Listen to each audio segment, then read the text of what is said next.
ईशा ने कभी खुद को खास नहीं समझा।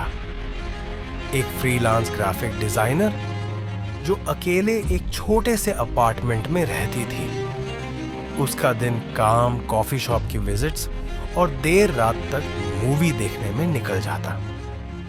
वह उन लोगों में से नहीं थी जो दूसरों का ध्यान आकर्षित करे। कम से कम उसे ऐसा ही लगता था। पहली बार उसने उसे कॉफी शॉप में देखा। एक आदमी काले हुडी में कोने की टेबल पर बैठा हुआ। उसकी आंखें काले चश्मे के पीछे छिपी थीं। शुरुआत में आयशा ने ध्यान नहीं दिया, लेकिन फिर एक अजीब बात हुई। वह लगातार उसे घूर रहा था। कोई आम नजर नहीं, कोई संयोग नहीं, बस एक ठंडी, बेझिझक, स्थिर निगाह। आयशा ने इसे नजरअंदाज किया। सोचा शायद एक इत्तेफाकन होगा, लेकिन फिर वह उसे फिर से दिखा। ग्रोसरी स्टोर में, मेट्रो में, उसके अपार्टमेंट के बाहर, हमेशा एक दूरी से। कभी कुछ न कहता, बस देखता। हर बार जब वह उसे देखती, उसका दिल तेजी से धड़कने लगता। क्या यह उसका वहम था या सच में कोई उसका पीछा कर रहा था? एक रात जब वह घर लौट रही थी, उसकी बेचैनी हद से ज्यादा बढ़ गई। हर परछाई पहले से गहरी लगी, हर कदम भारी महसूस होने लगा। वह अचानक मुड़ी और पीछे देखा।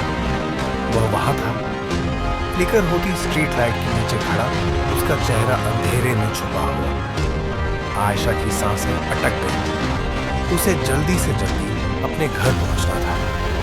उसने अपनी चाल तेज की। सड़क पर अजीब सी शांति थी। हवा भारी लगने लगी थी।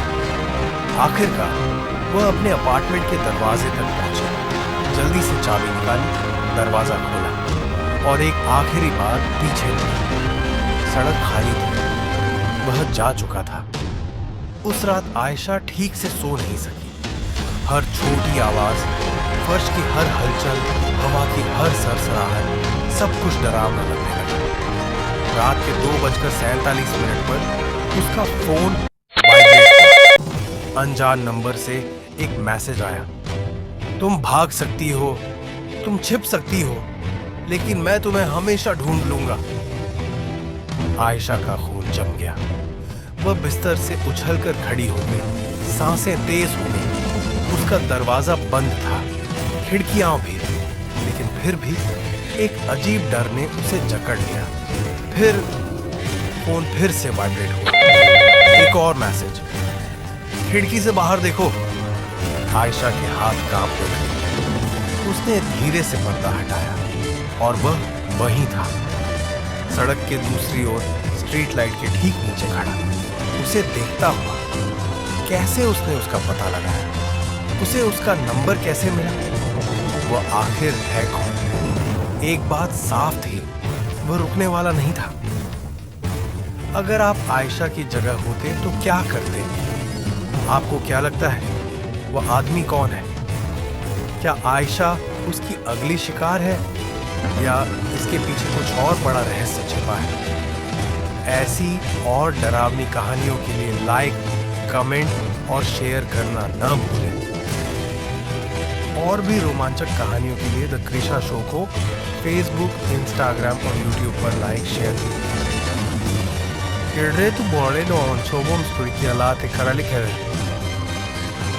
देखने मन धन्यवाद।